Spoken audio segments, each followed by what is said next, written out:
Hello नमस्ते guys, स्वागत है आपका मेरे इस यूट्यूब चैनल में जिसका नाम है प्रवीण स्पिरिचुअलिटी। और आज हम जानेंगे मेरे ध्यान के एक्सपीरियंस के बारे में। अभी तक का एक्सपीरियंस मेरे ध्यान का क्या रहा उसके बारे में जानेंगे। तो वीडियो स्टार्ट करने से पहले मैं आपसे रिक्वेस्ट करता हूं कि आप अगर न्यू है मेरे चैनल पर तो कृपया मेरे चैनल को सब्सक्राइब कीजिए और मेरे वीडियो पर लाइक कीजिएगा और कॉमेंट कीजिएगा और शेयर भी कर दीजिएगा। कमेंट करके बताइएगा कि मेरा वीडियो मेरे ध्यान का एक्सपीरियंस आपको कैसा लगा। तो चलिए आज का वीडियो स्टार्ट करते हैं। तो ध्यान मेरे लाइफ में 2017 जून के बाद आया, जब मैं अपने बीटेक के लास्ट ईयर में था और लास्ट सेमेस्टर में था। तो क्या हुआ, इससे पहले मैं मेडिटेशन फॉर्मली करता नहीं था, क्योंकि मैं खाली योगा करता था। 7 चक्रों का 7 आसन्स करता था, योगासन्स करता था और माइंडफुल मेडिटेशन बोल सकते हैं, माइंडफुल प्रैक्टिस करता था। क्योंकि मैं कोई भी चीज़ करता था उसमें ध्यान लगा के करता था, वो भी एक फॉर्म ऑफ मेडिटेशन ही हुआ। तो मैं वो करता था और लय योगा करता था। लय योगा मैं जाने अनजाने ही करता था, मुझे नहीं पता था उसको लय योगा बोलते हैं। बाद में मुझे पता चला उसे लय योगा बोलते हैं। तो मैं क्लास 5 से ही जब भी मैं लो फील करता था या सैड फील करता था तो मैं गाने सुनने लगता था और मैं सो के उठ के भी गाने सुनता था। मेरी लाइफ में म्यूज़िक बहुत, मैं 24 आवर्स में बस जब भी फ्री होता था या जब भी कोई काम करता था तो मैं म्यूज़िक सुन के ही करता था। जिसकी वजह से मेरे म्यूज़िक का टेस्ट बहुत ही रिफाइंड हो गया। तो मुझे बहुत ही पर्टिकुलर काइंड ऑफ म्यूज़िक से अच्छा लगता था, जैसे क्लासिकल म्यूज़िक से अच्छा लगता था, फोक सॉन्ग्स अच्छे लगते थे। ऐसे म्यूज़िक जिसमें ड्रम बजता हो, फ्लूट बजता हो, सितार बजते हो, जैसे कोक स्टूडियो का सॉन्ग्स होते हैं, फोक सॉन्ग्स, वो बहुत अच्छे लगने लगे। तो और फिर उसके बाद फिर 2017 में जून के बाद, जुलाई के बाद 2017 में फिर मेरा एक टेस्ट आया म्यूज़िक का।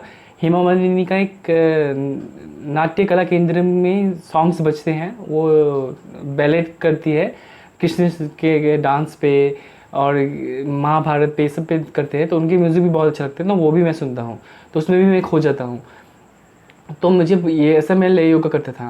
तो 2017 में क्या हुआ, जब मैं बीटेक फाइनल ईयर में था और लास्ट सेमेस्टर में था, तो मेरे साथ लाइफ में एक इमोशनल ट्रॉमा आया। तो मुझे बहुत ही वो डीपली हार्ट कर गया अंदर से। तो मैं बहुत ही मेंटली डिस्टर्ब हो गया। मैं सोचते रहता था कि ऐसा क्यों हुआ, कोई मेरे साथ इतना बुरा कैसे कर सकता है, इतना बुरा कैसे हो गया मेरे साथ। तो वो क्या हुआ, वो मेरे डे टू डे लाइफ में हार्म करने लगा मुझे। तो मैं कंसंट्रेट नहीं कर पाता था अपने डेली वर्क पे, और यहाँ से मेरे एग्ज़ाम्स भी आने वाले थे, तो ना ही मैं स्टडी पे कंसंट्रेट कर पा रहा था। तो मैंने फिर सोचा कि इससे बचा कैसे जाए। तो फिर मैंने यूट्यूब पे सर्च किया, मेरा तो कोई गुरु नहीं था, तो मैंने यूट्यूब पे सर्च किया कि इससे कैसे बचा जाए।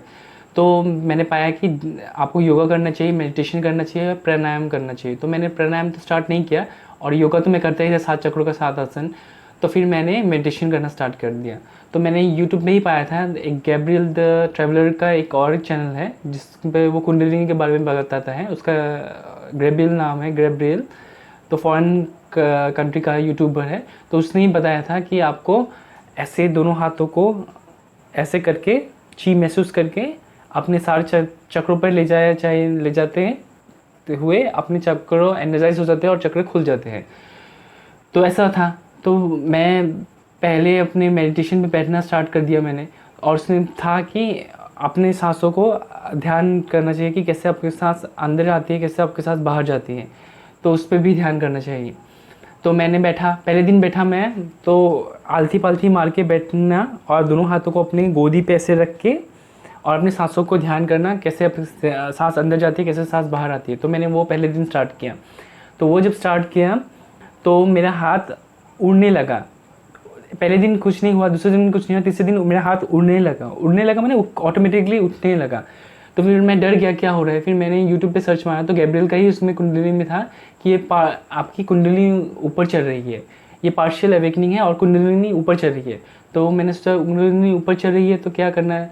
फिर उसमें था कि आपको ये पार्शियल अवेकनिंग है, आपको फुल अवेकनिंग करना चाहिए। तो मैंने जैसे आपको बताया मेथड, ऐसे ची को महसूस करके सारे चक्रों को एनर्जाइज करके तो आपकी कुंडलिनी ऊपर उठने लगती है। तो मैंने वैसे ही किया, अपने हाथों को एनर्जाइज किया और अपने चक्रों के ऊपर लेने लगाया। तो पहले मेरा हाथ यहाँ तक आता था, मणिपुर चक्र तक। फिर जब मैंने एनर्जाइज किया तो मेरा हाथ ठोट चक्र तक आने लगा, हार्ट चक्र से ऊपर जाके ठोट चक्र तक आने लगा।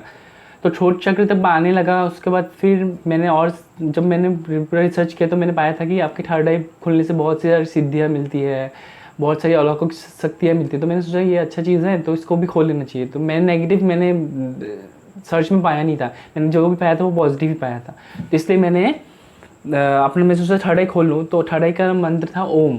तो मैंने सोचा ओम ओम जप करते रहूँ। तो फिर मैं अपने मेडिटेशन में बैठ मैं ओम जपता रहा, और ओम जपते के जैसे ओम जपता रहा तो मेरा बेस ऑफ द स्पाइन से कुछ चीज़ ऊपर उठने लगा। तो वो कुछ और नहीं, वो कुंडलिनी ऊपर चढ़ रही थी, तो ऊपर उठ के वो मेरे थर्ड आई पे आ गई। थर्ड आई पे आने के बाद वो विस्फोट कर दिया थर्ड आई पे, विस्फोट लगा जैसे कुछ फूट गया हो, वो खुल गया मेरा थर्ड आई, और उसमें से लाइट निकल रही थी, वाइट लाइट, और चारों तरफ फैल रही थी, और मेरे सारे बॉडी में इलेक्ट्रिक सेंसेशन हो महसूस हो रहा था, लग रहा था जैसे बिजली दौड़ रही है। तो वो 10 मिनट तक रहा मेरा ये थर्ड आई खुला हुआ, और लाइट जल रही थी और बिजली दौड़ रही थी मेरे पूरे शरीर में। 10 मिनट के बाद वो ऑटोमेटिकली शांत हो गई और खुद ही चली गई नीचे बेस ऑफ द स्पाइन में, बेस ऑफ द स्पाइन में चली गई। तो मेरा आँख मैंने खोल लिया, मैं आँख बंद करके कर रहा था, तो मैंने आँख खोल लिया। जब ऐसे आँख खोला तो मेरा ब्रेन बहुत ठंडा ठंडा महसूस हो रहा था, क्योंकि मैं बहुत डीप चैटिंग कर रहा था, बहुत सोच रहा था मेरे साथ जो इमोशनल ट्रॉमा हो गया उसके बारे में। उसकी वजह से मेरे दिमाग की नसें बहुत ही टाइट हो गई थी और टाइट टाइट महसूस हो रहा था मुझे। बट ये होने के बाद, थर्ड आई खुलने के बाद बहुत ही ठंडा महसूस हो रहा था मुझे, बहुत ही डीप सेंस ऑफ ग्रेटिफिकेशन हो रहा था मुझे, बहुत ही मैंने कामनेस महसूस हो रहा था और अच्छा लग रहा था। तो ऐसा हुआ। उसके बाद उसके बाद 2-3 दिन तक मेरे साथ कुंडलिनी सिंड्रोम भी रहा। कुंडलिनी सिंड्रोम में मैंने कुछ साइड इफेक्ट होता है कुंडलिनी खुलने का। तो मेरा कुंडलिनी सिंड्रोम में मेरे प्राइवेट पार्ट्स में गर्माहट रही, मेरे बॉडी में गर्माहट रही, और मुझे नींद बहुत कम आ रही थी 2-3 दिन तक, जैसे 4 या 5 घंटा ही नींद आ रहा था, उसके बाद ज़्यादा मैं सो नहीं पा रहा था, मैं नींद खुल जा रहा था। बट वो कुंडलिनी सिंड्रोम में 3 दिन के बाद जब मेडिटेशन करना मैंने छोड़ दिया, तो जब मेडिटेशन करना छोड़ दिया तो 1 सप्ताह में मेरा ना कुंडलिनी सिंड्रोम भी ठीक हो गया, और मेरे को नींद भी आने लगा, प्रॉपर आने लगा। और यहाँ से मेरा एग्ज़ाम था, इसलिए मैंने मेडिटेशन छोड़ दिया। मैंने सोचा कि एग्ज़ाम दे दूँ उसके बाद मेडिटेशन स्टार्ट करूँ, तो ऐसे मैंने मेडिटेशन करना छोड़ दिया और मैंने अपना एग्ज़ाम पे ध्यान कर दिया। हाँ, और इस पे अभी कोई सोच भी सकते हैं कि मैं कुंडलिनी वीडियो पे किसी ने कमेंट किया है कि 2-3 दिन में कैसे कुंडलिनी खोल गई। तो 2-3 दिन में कुंडलिनी नहीं खुली, मैं पहले से ही माइंडफुल मेडिटेशन प्रैक्टिस कर रहा था, लय योगा करता था, तो मेरा डीप में चला जाता था कोई भी चीज़ में, इसके वजह से मेरी कुंडलिनी खोल गई। और कहते हैं कि ये पिछले जन्म का पुण्य भी होता है जिसके वजह से कुंडलिनी खुलती है। तो ये पुण्य बोल लीजिए या एक्सीडेंटल कुंडलिनी अवेकनिंग बोल लीजिए, ये हो गया मेरे साथ। मैंने कुछ ज़्यादा इसके लिए कुछ किया नहीं, पर एक्सीडेंटली या पिछले जन्म के पुण्य से बोल सकते हैं, या मैं माइंडफुल मेडिटेशन प्रैक्टिस करता था, लय योगा करता था, इसकी वजह से मेरा खुल गया कुंडलिनी। तो फिर मैंने एग्ज़ाम दे दिया। एग्ज़ाम देने के बाद फिर मैंने सोचा कि मेरा थर्ड आई तक खुला है, तो मैं अपना सहस्त्रार भी खोल लूँ। तो सहस्त्रार खोल लूँ, तो मैं सोचा मेडिटेशन करते रहूँ, तो मेडिटेशन करता रहा मैं सहस्त्रार खोलने के लिए। तो जब सहस्त्रार खुल गया मेरा, मैं जब मेडिटेशन करते रहा, तो मेडिटेशन करते करते मेरा नो स्टेट ऑफ माइंड आ गया। तो नो स्टेट ऑफ माइंड मैंने मेरा थॉट्स, पहले जैसे जितना थॉट्स आता था कि ये कैसे हो गया, ये क्या हो गया, क्या होगा, कैसे होगा, आगे क्या होगा, फ्यूचर में क्या होगा, क्या नहीं होगा, तो ये सब थॉट बंद हो गया। तो मेडिटेशन की वजह से मेरा थॉटलेस माइंड हो गया, मेरा थॉट नहीं होता था। इसके वजह से मेरा कॉस्मिक एनर्जी मेरी बॉडी में ज़्यादा फ्लो करने लगी। तो कॉस्मिक एनर्जी फ्लो करने लगी और इकट्ठा होने लगी मेरी बॉडी पे। इसके वजह से मेरा सहस्त्रार भी खुल गया, और मुझे महसूस होता था कि कुछ भी चीज़, एनर्जी मेरे पूरा सहस्त्रार से यूनिवर्स में जा रही है, बाहर निकल रही है, मुझे ये महसूस होता था।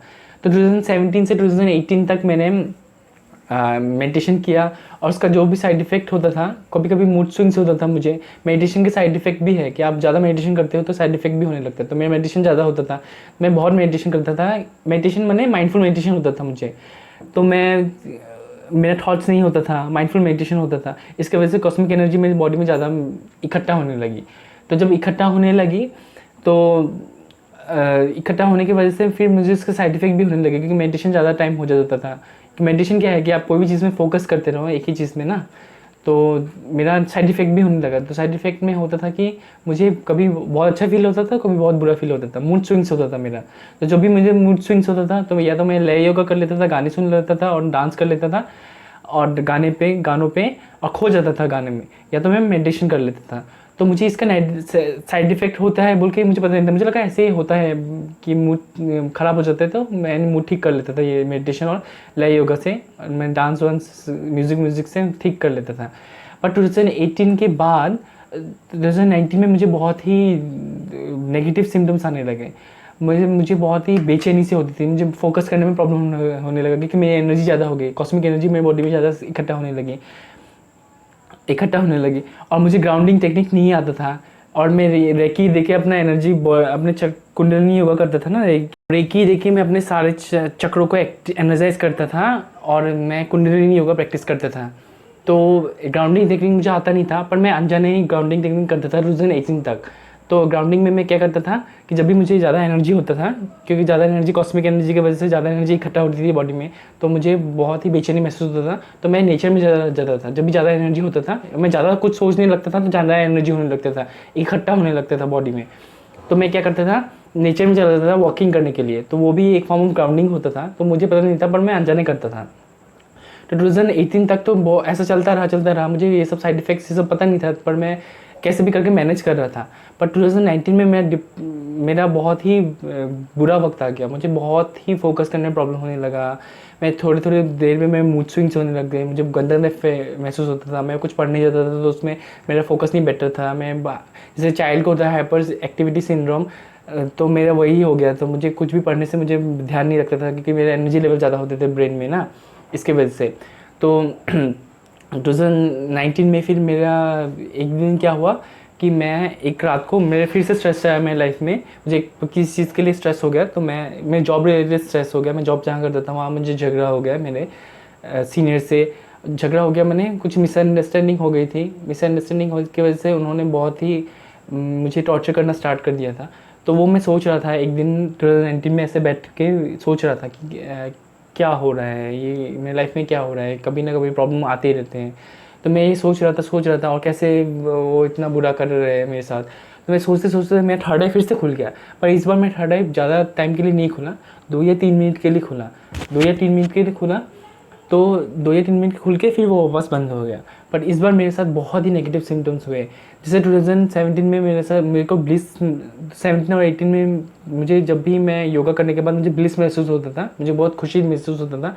पर इस बार जब मैं थर्ड आई खुल गया तो मुझे खुशी महसूस नहीं होता, मुझे ब्लिस महसूस नहीं होता, मुझे बहुत नेगेटिव सिम्टम्स आने लगे।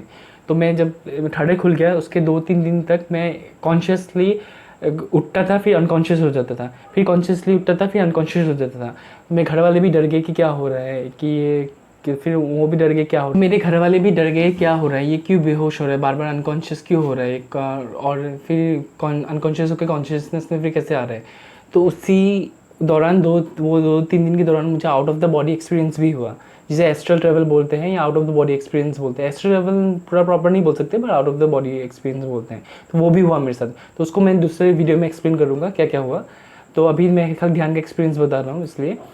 तो आउट ऑफ बॉडी एक्सपीरियंस हुआ। तो 2-3 दिन के बाद जब मैं पूरा प्रॉपर कॉन्शियसनेस में आने लगा, मैं अनकॉन्शियस नहीं हुआ, मैं बेहोश होने नहीं लगा, मैं पूरा कॉन्शियसनेस में आने लगा, तब मुझे तब मैंने योगा योगा तो कर ही रहा था, मेडिटेशन करना छोड़ दिया। तो जब वो 3 दिन में जब मैं अनकॉन्शियस हो रहा था, मुझे बहुत ही गंदी स्मेल आ रही थी, नालियों की स्मेल आ रही थी। इससे पहले जब 2017 और 18 में जब मैं मेडिटेशन कर रहा था, या तो मेरा थर्ड आई खुला था, तब मुझे बहुत ही ब्लीस महसूस होता था, मुझे बहुत ही खुशी महसूस होता था मेडिटेशन करने के बाद, और ये लय योगा वगैरह करने के बाद। जब मैं अपने कुंडलिनी को ऊपर बिठाता था, चक्रस को एनर्जी देके रेकी के द्वारा, तो उसके बाद जब मैं मेडिटेशन और रेकी देने के बाद मुझे बहुत ही ब्लीस महसूस होता था। बट 2019 में जब मेरा फिर से थर्ड आई खुला, और तब मुझे बहुत ही गंदी स्मेल आने लगी। ब्लिस तो नहीं आ रहा था, नेगेटिविटी हो रहा था, और मुझे गंदी स्मेल भी आने लगी। यहाँ 2017-18 में पॉजिटिव था, तब मुझे बहुत ही सुंदर स्मेल आ रही थी, वैसे मुझे गंदा आने लगा वो 3 दिन के अंदर।